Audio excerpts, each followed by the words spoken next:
the Winner's Circle Sports Betting Channel. It's Friday afternoon live. Saturday Night Live doesn't have a thing on us, folks. It's Friday afternoon live at the Winner's Circle Sports Betting Channel with myself, Ross Benjamin, and my cohorts in crime, Mr. Jesse Schule and Mr. Sean Higgs. Jesse, how are you, my friend? Doing fantastic, Ross. I took the day off yesterday, which is probably a good idea because there's no way in hell I'd have the Bears. Yeah, well, sometimes you need to take a step back. You know, and these guys who site owners that try to force you to make picks because you got subscription plans going on, I get it to a degree. But when there's 2 games on the board, 3 games on the board like yesterday, and you can't find value, you had 2. I mean, I had 2 games yesterday. I won them both, thankfully, okay?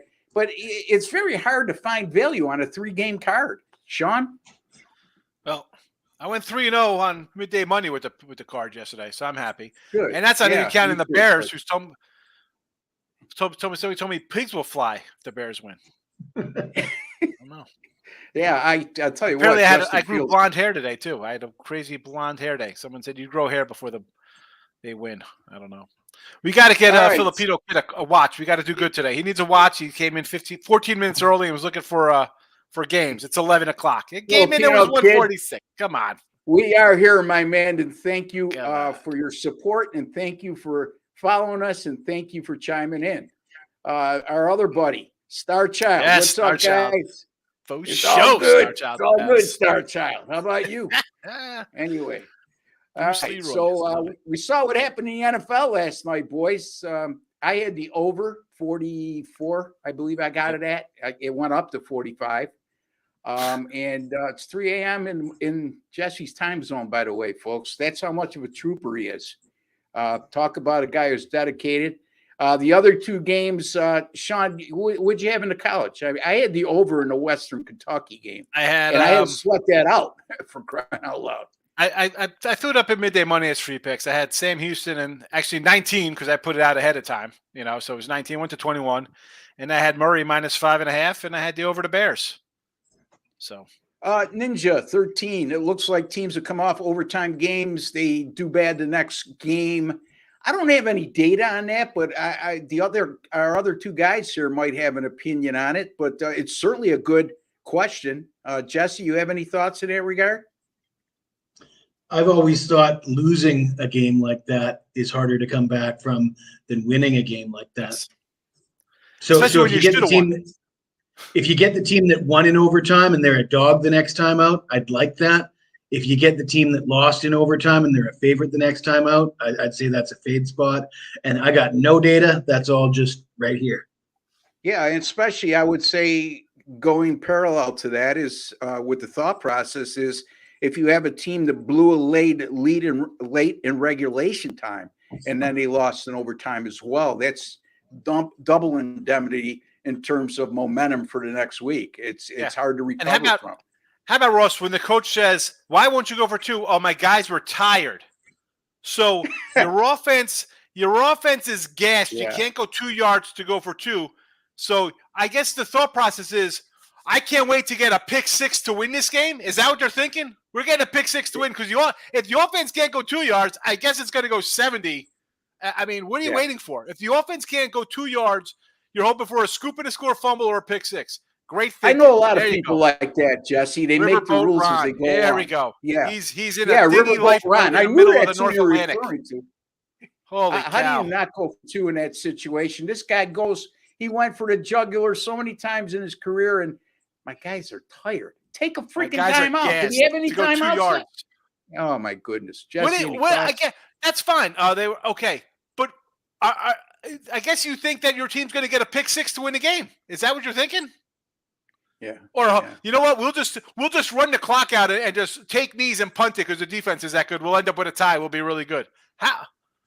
Terrible. Thanks. Terrible. What about teams coming back from a London game? Fade the team that comes back from London. I could look up that for you, and I will have it for you on the next show. How's that, Ninja? It's a great question. There's a really unique situation this week with the London game guys, and that's the Jacksonville Jaguars First team ever to play back-to-back games abroad. And I would have to say, as much as they're the inferior opponent in that matchup, that game scares me for Buffalo because you're coming off that win against Miami, right? Emotional crowd, big division win. Now you got to go on the road, make that long trek across the ocean. And there's Jacksonville coming off a win, and they've been sitting there for 2 weeks. So, I mean, I got a question for you, Ross. What do you think the young guys on Jacksonville have been doing in London for the last 2 weeks? I'm sure, like any other young guys, they're in the pubs singing away and enjoying the British women. They're probably not going to the gym and watching film and such, right? No. Either that or I don't know. I mean, I would think. I mean, you got to think that they're getting. First of all, usually you get a Monday and Tuesday off after a game. I'm sure that applies in London. And hey, you guys come off a win. You've traveled across the ocean. You put up a good effort. Enjoy 2 days in Europe. You know, when do you get a chance? Not many people get a chance to do that. I guess that was my point, that I thought that they would probably get up to more shenanigans than they would if they were just in Jacksonville and they got their homes there and they can sort of, go home, watch a movie, take care of their body. Nobody, even guys that want to do that in most situations, they're one-off when they're in London. They're probably going to get up to some other stuff. And a lot of that stuff probably isn't. I hope so. Yeah. I hope they all get hammered. I hope I hope you're right. Because you're cheering for the Bills, or just because in general they deserve it? I don't have action on the game, and that's been my lifelong team for however. I don't want to get into what lifelong curtails, because then Sean will get into the dinosaur ages and all that junk. So, in any event, what's up, Mr. Schule? It's Nino. You want to answer that just before Sean? Okay. Yeah, me and Nino go way back. Long time. I so long I can't even remember. Oh, very nice. Okay, Sean, you wanted to add something. I was gonna say they used to have a bye week after the London trip, and then they switched it around to the teams can pick their bye week. So I think that's a little odd, because in the Atlanta sense, like, you kind of want to fade Atlanta, right? Ritter's looked bad. The team hasn't looked as good as a lot of people like. Oh, they're going to be a good team. Watch out. And I get it. They have young quarterback, running back, wide receiver, tight end. In that spot, I almost want to play them here off a loss. They look terrible because you have the Texans off a huge upset. Yeah. And then with Jacksonville, we've been here for 2 weeks. We're settled, and Buffalo just had a huge win against their rival, who they have, I think, on deck next week as well, right? Don't they play Buffalo? They play again in Miami next week. They played the Giants next week, Buffalo. Giants next week? Oh, then the week after they play Buffalo? Or Miami, rather? Okay. No, they don't play Miami till later in the year, I don't think, Sean. Maybe I'm incorrect, though. If that sticks in your mind, there's a good chance I am incorrect. I'm wrong. You got the Giants on Sunday night. You're right. Correct. Yeah. Pounded Sports, BetMGM has 87% of the money on the Bills minus 5.5. The Jaguars are to play. Yeah, I mean, I look at stuff like that. I mean, again, Pounded Sports. Here's the thing with this, Ross. I see this, and I look at an app. And I've done this before. Somebody brought up another sports book, and I looked at it on my site from their breakdown, and they were totally different breakdowns, totally different percentages. That's what I was about to say. That is, I don't know how much is. Yeah, you have to you have to span the globe, for lack of a better phrase, because what you're seeing as far as splits, and again, if you're saying 87% of money, that's money bet. Then there's also the aspect of volume of bets, which means how much percentage of individual point spread bets have gone to the Bills as well. For example, I could look at action right now, which I like to look at every day, just because it gives me a little bit of an indicator, because I like to look at stuff like that. I don't like to be on a heavily bet side or a heavily bet total. But here's the thing, though, Ross, with that. In today's day and age, with sports betting all over, that is a moot point for me. That's why I'd rather get ahead, because I don't want to be like, I can't be on that side. The public's there's 15 freaking games. You're gonna be on that side eventually. Yeah, when it's legal in all these states. I would say that's true, unless it's a high profile game. Okay, if it's a high profile game, everybody's talking about. and there's a heavy favorite on one side, meaning heavy money on one side. I put a lot more credence in that than I do with Western Kentucky against Louisiana Tech last night. And the reason I say that, Sean, is because there's going to be a heavy volume of action compared to some of these smaller conference games. Now, is that the end all be all for me? No, it's just part of the equation. And you're right. The public is going to be right on occasion. Okay. And at a 9 a.m. early start game, they want to bet it. They're degenerates. Everybody wants to be on the first game of the day. That does not shock me when I see those splits, because you look at Buffalo and how they looked last week. And well, not only that, look, the Miami Dolphins were the darling of the NFL last week, Jesse, right?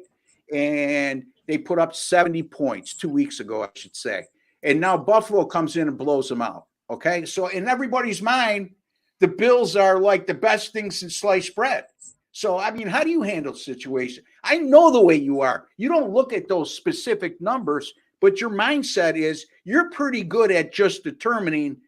I could talk to Jesse and I could talk to Sean tomorrow, and they'll tell me exactly without looking at the breakdowns of percentage of money and volume of bets. I can guarantee you 9 out of 10 times they're going to be right about who they think the heavily bet side is. Correct? I mean, Jesse, Sean does it with is what do you call that, early look or whatever you call that show? Look headlines. Look at headlines. Okay. How many times are you right and you're getting good numbers compared to when you're not? Jesse, same thing. You get down early. Why? Because you're pretty sure what a line is going to move, and you better get in on it now before it moves. I mean, again, your thoughts, Jesse. Yeah, I mean, I look at it like, is the number a number that I want to play on? Like Buffalo, for example, 5.5. Is Buffalo 5.5 points better than Jacksonville on a neutral field? Full disclaimer, I don't have action in the game. There's too many variables for me. And I know that I guess I just want to play contrarian, because I know the knee-jerk reaction is Jacksonville, second home. They're already there. They don't have to travel. My opinion is that's not necessarily an advantage. I presume that, like I said, they're getting up to things. They're not watching movies and watching film and going to the gym and treating it the same way they would if they were back in Jacksonville. I don't want to bet on it either way, but I think it's a fair price for the Bills. I wouldn't be afraid to back the Bills based on those numbers, or joining the public. I mean, the public, at the end of the day, we've all seen the spreadsheets of the best in the world and the worst in the world, and the range is usually from 45 to 55. You over a long period of time, over a ton of bets, Sean says it, if you could hit 55% for the rest of your life, you'd be happy, wouldn't you, Sean? Heck yeah. Well, especially when you bet the volume of games he does. You know what I mean? So over a huge sample size, 55% being the best, the worst is around 45. That's a lot of times poor handicappers are correct. So, let's say the public, we consider poor handicappers. So if they're right 45% of the time, I wouldn't be afraid to join them if it's a side that I like. And then there's Chip Chirimbus. When I give a 94 and 21 angle and it's 78%, we'll say, well, 22% of the time you're wrong, Ross. So, 6 of one, half dozen of the other. That's like Seth Panther clone. If you put on Sex Panther 100% of the time, it works 60% of the time. Ever seen Anchorman? Jesse Ross is laughing. I thought Jesse would get the Anchorman reference there. I was paying attention. I was trying to come up with an answer to the Vanderbilt, Florida question. Yeah, sorry, I had my eyes on the ball, Sean. Eyes on the ball. I mean, Vandy, Florida.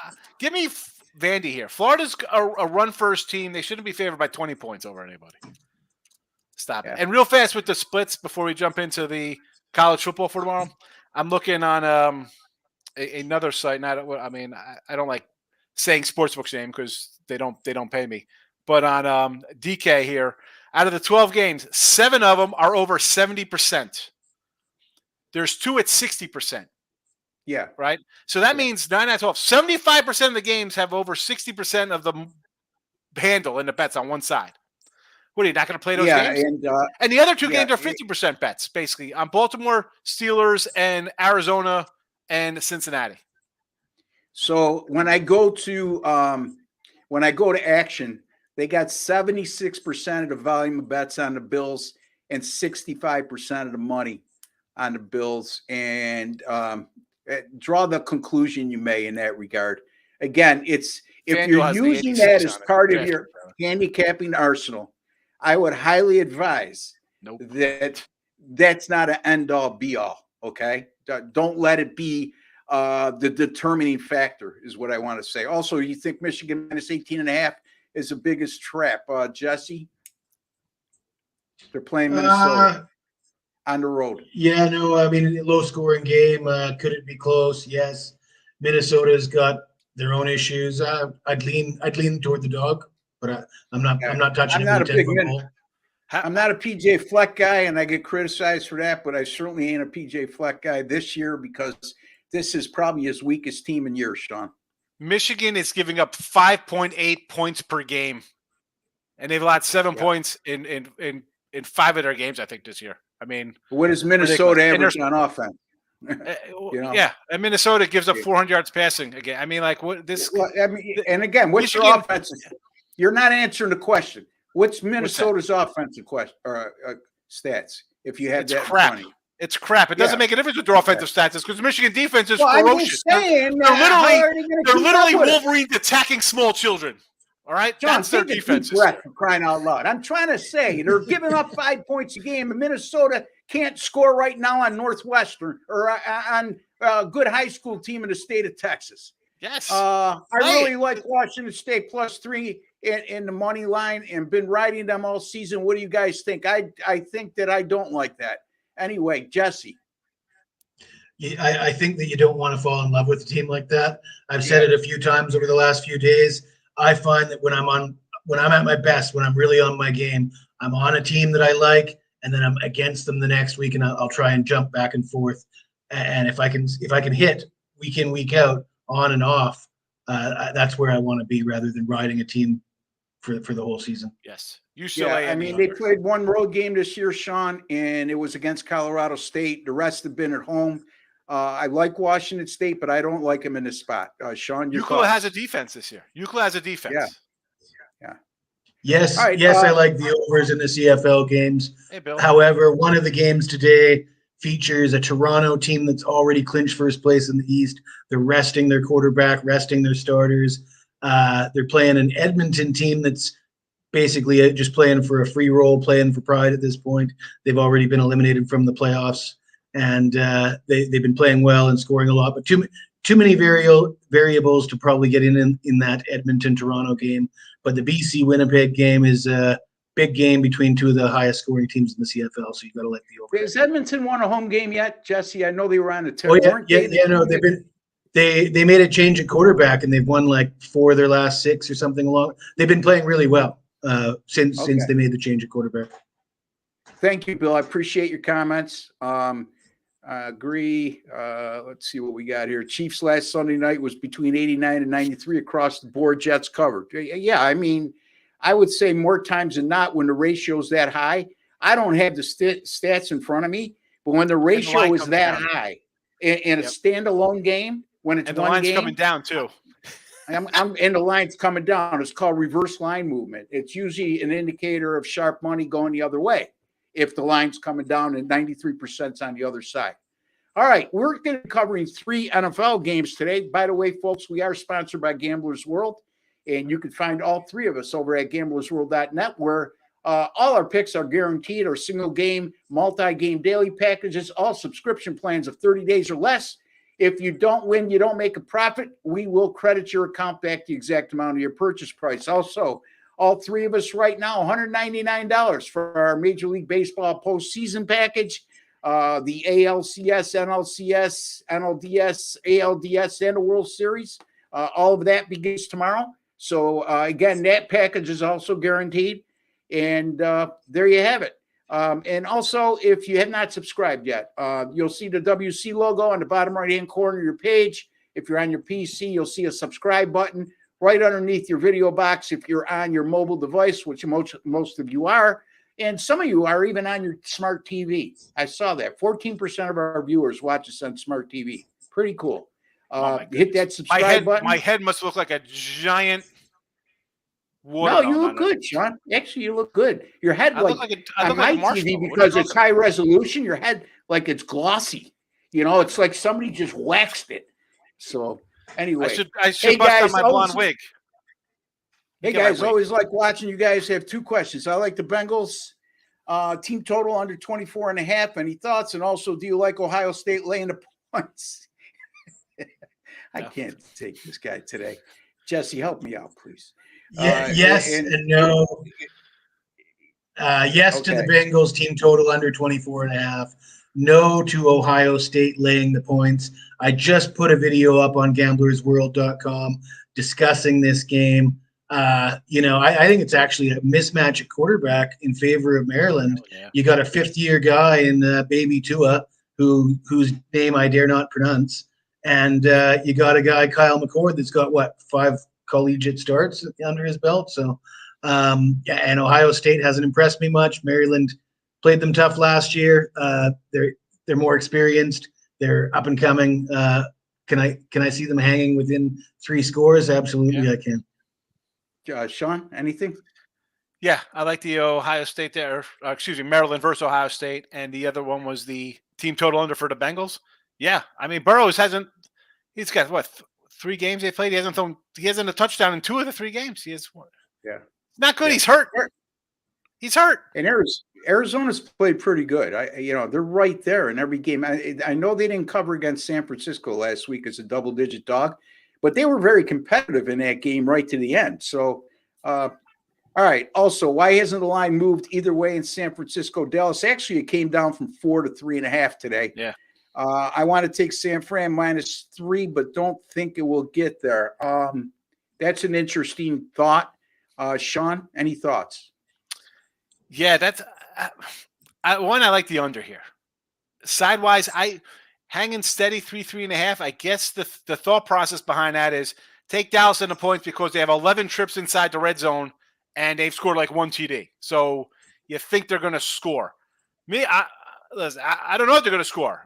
This is the problem with a new offense, and now you're playing a good defense. I don't know. Sidewise, it could go either way. I think Dallas can play with them. We saw it in the playoffs last year. It was 19-12. It was a slugfest. They were right there.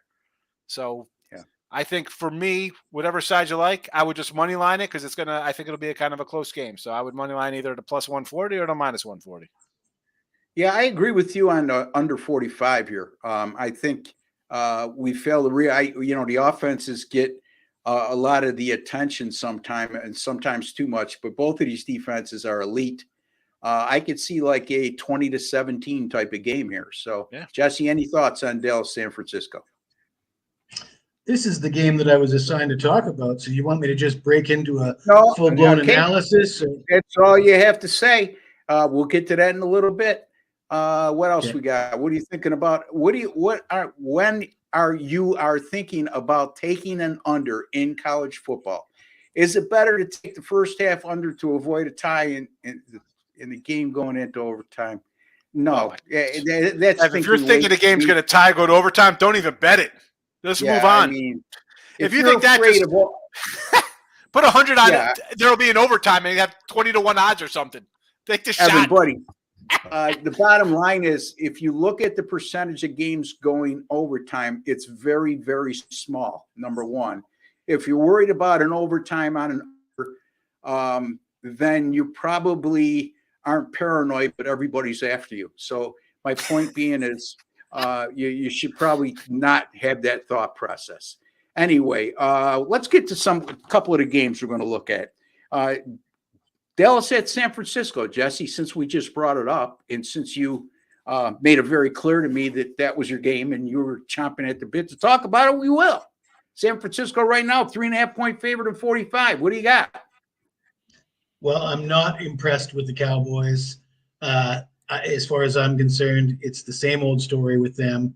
Of course, the last 2 head-to-head meetings, playoff games, Dallas loses last year in the NFC Championship game, 19-12, and the year before in the wild card game, that was the one that ended with Dak running the ball with no time left on the clock and sliding, and the game's over, and they lost that game 23-17. Both defensive battles. I don't see any reason to expect anything different here today. Both these defenses are playing lights out. Dallas's defense looks great. As good as their defense looks, their offense does not look good. Not impressed with Dak. In fact, you guys know that I'm actually located in Thailand. It is 3 a.m. here. I just thought I'd give you some useless information. In Thai language, the word Dak means ass, and Dak's played like ass. And I had high expectations for Tony Pollard this year. I said on a few shows I expected him to lead the league in touchdowns. With Zeke moving on, you'd think that he'd get the workload and really tear it up. Well, not so much. 2 touchdowns against the Giants in week 1. Hasn't scored another one since. Career low in yards per carry. Tony Pollard is not living up to expectations. And it's tough to expect them to flip the switch on the road in San Francisco. I'm going under 45 here, and I would lean towards the home team. I was just putting this in a private chat. I said, highlight this comment.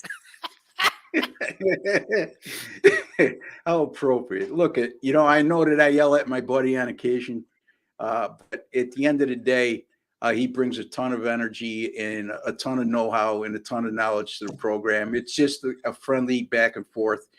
Sometimes when you're hosting a show, when you have a guest like Sean or a regular guest like Sean, you have to sort of take the muzzle and put it on him for a second, okay? So we can get on to the next topic, or else he goes on and on and on and on. So, I do a show with him and Toots, and when I first started talking to him, he told Toots, like, we all can't be on the show. You got 3 Italians talking. He'll be on here for 5 hours. You can't let it go. Yeah. No, and I tell you, I love having Sean on the show. Okay, guys. So don't take it out of context when I yell at him, because that's just the relationship we have. And the show is much better off with Sean doing a lot of talking than the opposite. So, and Jesse, as Jim and Seth used to say, you're the guy in the bunker, man. You got to put up with all this stuff. So God bless you, my friend. There's a man with a lot of patience. In any event, he's got a glass of wine next to him, Ross. He might have a box of wine. He might be like a suburban mom with a box of wine, just drinking right out of it with a straw. Giants at Miami. To be our little secret, Sean. Let me just throw this out. I was looking at the Cowboy game here. The Niners have won 8 of Brock's 9 home games by 14 or more points. How about that? Since he's taken over. Yeah. Crazy. Well, Dak means ass, and then he said that Pollard's not playing good, so I guess we'll start calling him Dak Pollard this week. In any event, Randy Poss, not related to Randy Moss, but Randy Poss. Looks like Sean's Packers are finally getting healthy, and great pick this week. Sean, any thoughts before we get to the Giants and Miami matchup? You know I like them, and that Oakland, I called them Oakland. The Vegas Raiders are not a good team.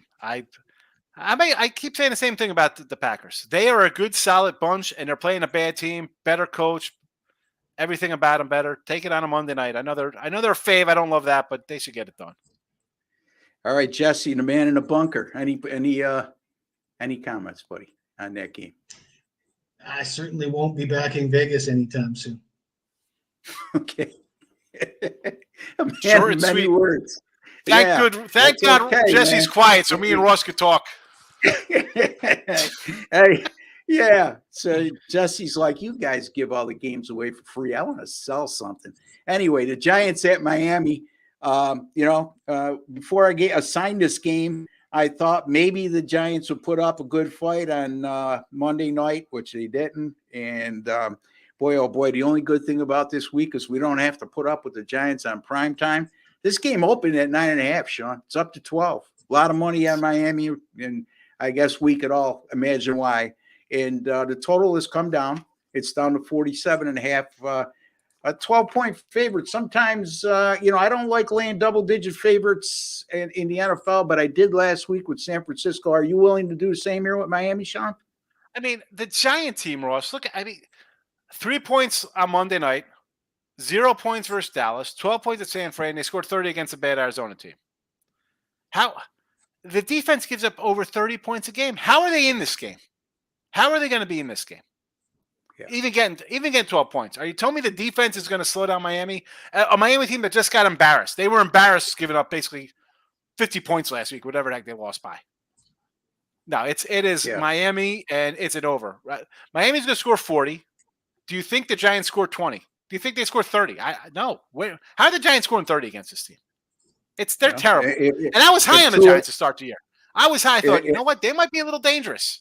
Yeah. They've been dangerous. They've been dangerous to everybody's wallet that's been backing them. Yeah.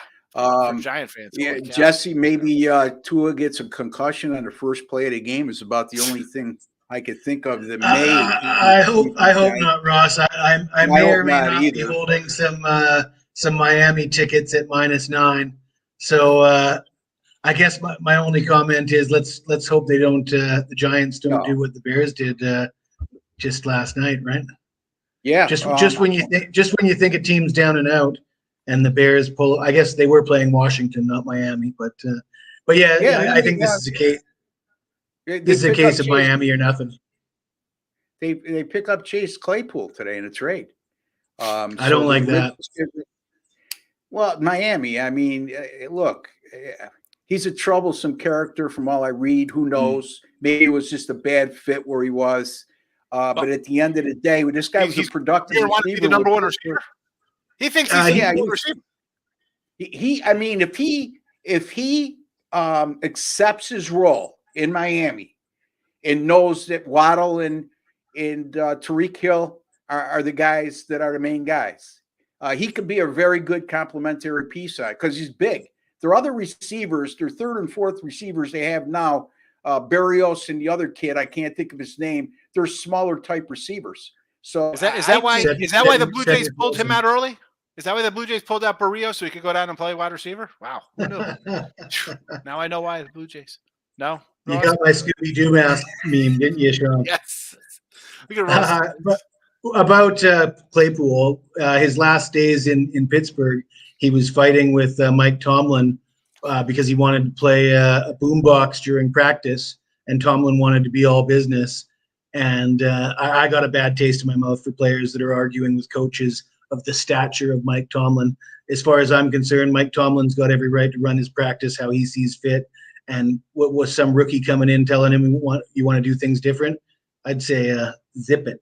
And he got sent packing. Sent packing from Chicago. And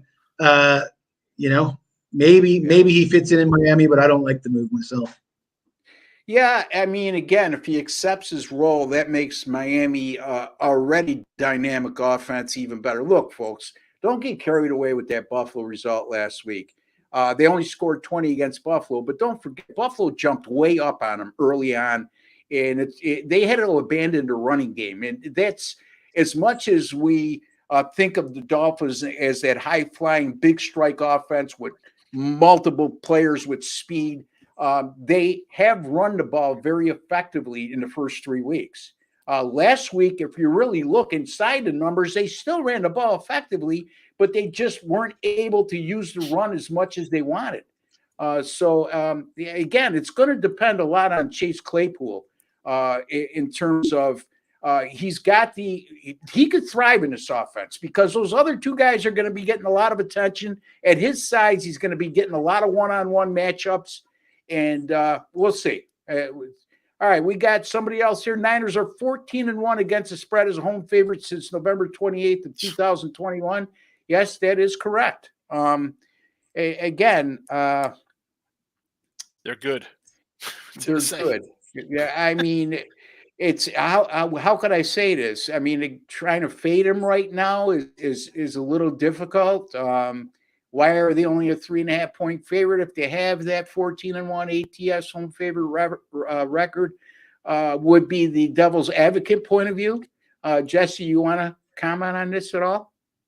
Well, the last two games have been decided by 6 and 5 points, so close games. Even though I'm sure we all watched both those games, the wild card game in 2021 and the NFC Championship game last year. They didn't seem as close as the final scores indicated. It looked like Dallas was getting whooped, but yeah, they only lost by 5 points.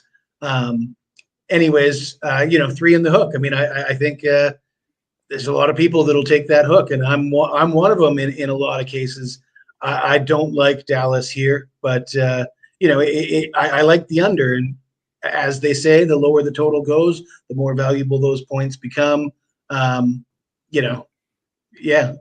guess that's all I got to say. Guys, we talk about the high-profile quarterbacks in the NFL: Patrick Mahomes, Josh Allen, Justin Herbert, Lamar Jackson, Dak Prescott. If you want to put him in that category, I don't. But we look at Brock Purdy and nobody still takes him seriously. Yeah, the guy's only in year 2. But man, this guy, he doesn't make mistakes, Sean. He's accurate. He was like 20 out of his first 21 last week in that win.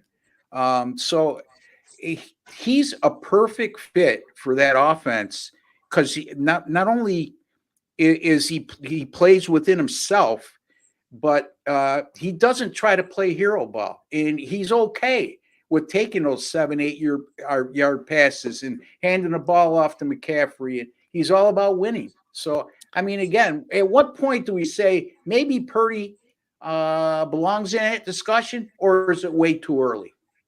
I think he gets kind of like the game manager type title assigned to him a little bit because he has Samuel, and he's got CMC and Ayuk and Kittle and who his coach is.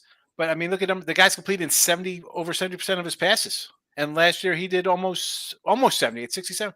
So he doesn't make mistakes. So he gets I'm a game manager because he's not airing it out and, big sexy numbers like look at Mahomes, look at this 4 touchdowns. Well, he's got a great running back and Deebo Samuel, who might get an end around touchdown and take some points. I had a conversation with somebody in the chat. They was like, Hurts is elite. I'm like, the guy gets 15 touchdowns because 8 of them aren't going to a running back where, Purdy might have 15 touchdowns if they didn't give it to CMC at the 2-yard line, so I think it kind of reflects on the plays being called. And I hate a year in, no matter who it is, whether it's Hurts or Burrow, you've gone to a Super Bowl. It's tough saying, well, you're a great quarterback so far. You want to see a little more. I know he's been really good. What's there to say? The guy's 15-2 as a starter, whatever he is, something ridiculous. Him or Hurts, you got great stats, but I don't know. It's only a year and a half. It's tough to say the guy so far so good. He's 14-1. The team's 14. They're 14-1 ATS. It might be 15-0 San straight up. Francisco made Jimmy G look pretty good for a little while as well. So yeah, exactly. It helps to have the surrounding cast. Yep. Jimmy G, Alex Smith, Kaepernick, they all won games out there. Yeah, I'd be more inclined to put him in that category when I see him bring his team back from a couple games in the fourth quarter. Now he may have last year on a couple occasions. I just don't recall. Huh? I'm sorry. Tough to do when you have a lead to come back in the fourth quarter when you're up by 10 every game. Oh, there's a brilliant statement, Jesse. I said, you can't argue with it, though. I get that, but what I'm trying to say is if I see him do that, okay, and I don't recall that happening, and he follows up with, well, it's kind of hard to do when they got the lead all the time. Well, that's just what I just said, you dummy. That was good. Oh, my goodness. Anyway, you guys wonder why I yell at him. Something you just got to crack the whip with. Sean's like one of the brilliant child that's always in trouble. Anyway. I've never recalled that. Thank you. I wish my dad was on here. That was called brilliant. That was a brilliant child. Let's get back to Ken's comment here that got taken down. Do you feel like the Lions line is too high at 10?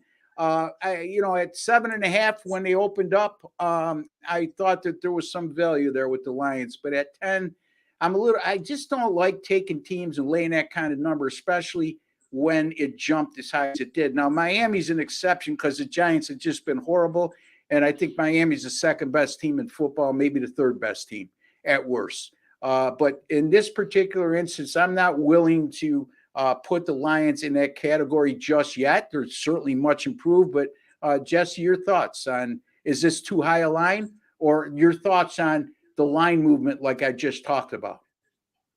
Yeah, I think that in general, there's probably a little bit too much hype around the Lions right about now.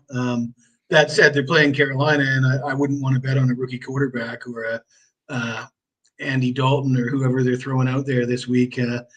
So if you ask me to take a side, it would still be Detroit, even though I think the line is a little out of hand. I think Detroit is a little overrated, but they just happen to have a pretty nice matchup this week. Yeah. It's almost like you want to say that Andy Dalton gives them a better chance to win than Bryce Young. Is the worst quarterback in football. Yeah, but I mean, if you draft a guy number one and you're a team that's is not going to make the playoffs, Carolina's management has to see that, has to know that realistically. They're not going to come outwardly and say that. You have to stick with who you just invested your money in. So with Bryce, I would have liked them at +10. I would have given them a half a thought if Andy Dalton was under center. Believe it or not. I know that sounds crazy, but that's exactly the way I feel right now.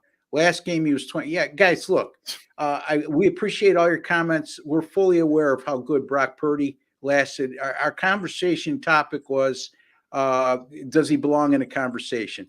There's a lot of guys who've gone 20 for 21 in the NFL. Over the course of the last 50 years. That does not make them a top 5 quarterback. We're looking at the whole body of work. And as Sean astutely pointed out, he's always playing with the lead. So in any event, let me take a look at my game, and then we'll get to more questions and wrap it up. My game is, what do we got here? We got the Chiefs and the Vikings. All right, so right now, Kansas City's a 3.5-point favorite. The total in this game is 52.5. This is I looked at this initially and I said, how is either team going to stop each other? And then I thought again, and it's Kansas City, 3-1 so far, and they held all 4 opponents to 21 points or fewer. I don't think people realize that. They're much improved on the defensive side of the ball. Over the last 3 games, they're allowing just 13 points and allowing 270 yards per contest. The Minnesota offense has committed 11 turnovers through the first 4 games of the year.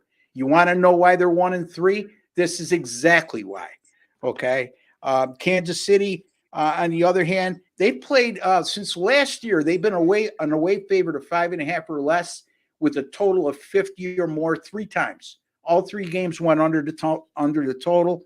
And I just think this is going to be a lower scoring game when you factor in, we're talking about a total 52.5 or so. When I say a lower scoring game, I would not be shocked to see this game land between 43 and 47 points. I just think Minnesota's making too many mistakes right now, which many times will curtail any kind of sustained drive they have. Kansas City's playing good defense, and I'm not seeing the explosive offense from Kansas City that we've seen in years past. They're lacking that game breaker to me. And I know I'm going to get criticized for saying that, but again, guys, help me out with this. I mean, are you if I ask you, do you think this Kansas City offense right now, this current roster at the offensive skill positions is more a dynamic offense than, or just as good a dynamic offense as we've seen in the last few years? Jesse?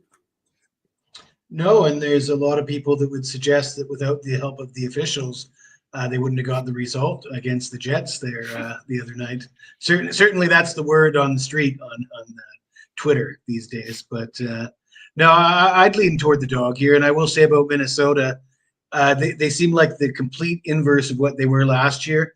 They were winning all these games they didn't deserve to be in, and they flipped the switch, and now they're losing games when they've had a chance to win them. But all their losses have been in close games. It feels like 3.5 isn't enough, but if I had to pick a side, I'd take the points with the home dog. Yeah, this line has come down, and that to me is that. It's that fishy line to me. I say fishy not because it's 3.5, but it came down from 5.5 to 3.5, and it's one of those situations, Sean. Let me look real quickly.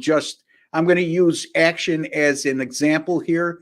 And 70% of the money is on, or 70% of the bets is on Kansas City, yet 61% of the money is on the Vikings. Now, this is reverse line movement. I'll tell you why, folks. It's a perfect example. Just at this particular forum, like Sean said, You can look at 10 different spots and you'll get 10 different reads on this. Okay. I found these guys to be the one I trust the most. 30% of the bets have been on Minnesota, and 61% of the money has gone toward Minnesota. So it tells me the high money players are banging Minnesota, because 70% of the money is only, or 70% of the bets is only accounting for 39% of the money.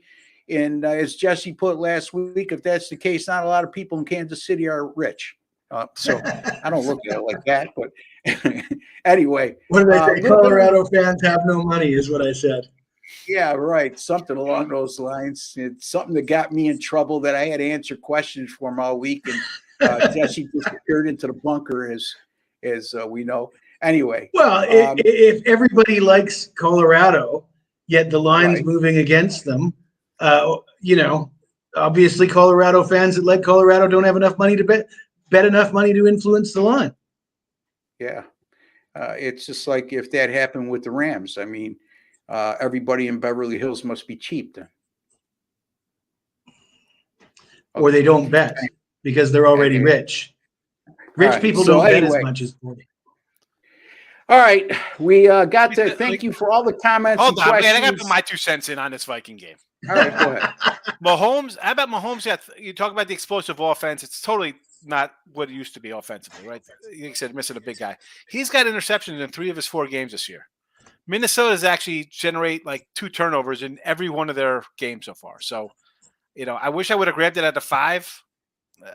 I don't know if I could play it at a 3.5. Probably a money line play, believe it or not. Here, how about a Minnesota money line for the chat today? All right, you Vikings guys like my money line. stories. You guys like my stories, and Sean likes when I talk about the 90s. My buddy Joe Mastretta here, high school buddy from way back, paisan from the old neighborhood. Like to say we used to like to have a couple pops, and one night we're watching a Southern rock tribute band. We're at a place called the California Brew House, and Joe and me were drinking shots of Jack Daniels and knocking down beers, and he kept telling me, this guy is not a Southern rock lead singer. He's too clean cut. He doesn't have long hair. He's a pretty boy. Finally, the last shot of Jack Daniels, he took his beer bottle and threw it at the lead singer. So nice. Joe's my kind of guy. Joe, thanks for chiming in, buddy. I'll always remember that time. Joe's a big Who fan too, by the way. Anyway, there you have another personal story from myself, and there'll be more to come as time goes on. And Sean enjoys those, I know it. Anyway, Jesse, tell the folks why they should buy and invest money in you. Buy your picks and invest money in you over at gamblersworld.net. Well, in addition to the fact that I got some pretty nice numbers with college football and the NFL, tonight it's all about the CFL. Saturday it's going to be soccer on the card that not everybody's going to have. I'm diverse. I bet on a lot of different sports, and I'm pretty damn good at most of them. So you're going to want to come see me at gamblersworld.net. There you go. Gamblersworld.net. Jesse Schule, one of the finest handicappers you'll find anywhere on the internet. Joe, do me a favor. The next time I'm yelling at Sean, throw a beer bottle at the TV, okay? Or at the computer. So maybe he'll shut the hell up. And anyway, I don't want you to shut up now. I want you to tell the folks why they should spend money, invest money on Sean Higgs right now. Well, you see the abuse I take for my shiny head, so I had to go out and buy a blonde wig. So since I'm on 3 days a week, I need 2 more different color because I wear my white shirt, my black shirt, and my blue shirt with the collar. So help a brother out. NFL, I'm pretty good at it. College football, we'll make you a little money, and we have baseball playoffs. I got you covered. Twitter, Mr. Sean Higgs, come say hello, give me a follow. I do crazy stuff like this, not just to annoy Ross and the old people, but to annoy young people too. So. And he needs some money because that wig doesn't even come close to fitting him. Maybe he can go. There used to be a place here locally called Beansy's Bargain Center. That's even if Sean got that wig. There's a one size fits all. There you go. Now he's got one. If I squeeze it all the way out, it doesn't even fill my head. Now there's a guy who discovered America, George Washington. He's here. He's amongst us. You need a yellow jumpsuit, Sean. Yeah. All right. Listen, I don't need the jumpsuit. The hair's good enough. I look like a maniac. You can find me over at Gamblersworld.net, folks. Continue to be on fire. 2-0 last night with my football picks. That now makes my football run 28-9 since September 4th, which is good for 76%. Since week 3 of college football, 17-3 run going back to December 2nd of last year, 40-16 run in college football. It's all documented, folks, at every site I'm on. In all sports run, 42-16 since September the 12th, and since August the 4th, 90-52, 63%. Major League Baseball, again, folks, playoffs are upon us. 14-6. My last 20, 48-27 since August the 4th. And I do not give up big money line favorites. My ROI is very good. And when you're hitting 64% with a good ROI, you're making a ton of dough. All right, there's a like button underneath. And Jesse is going to tell us what we should do with the like button. Smash that like button. All right, smash that like button, folks. It's just a small token of your appreciation for all the work, time, and effort we put in to the show. I will be back on Monday with Doug Upstone. Mr. Sean Higgs will be in. Jesse Schule will be back again with us on Tuesday. We'll be discussing college football. Don't forget, every Friday going forward, 3 p.m. Eastern Time, 12 o'clock Pacific. And my man Jesse Schule, 3 a.m. in Thailand, where he resides. Talk about a loyal guy. There you have it. Until the next time, for Sean Higgs, Jesse Schule, and Ross Benjamin, take care and God bless, folks.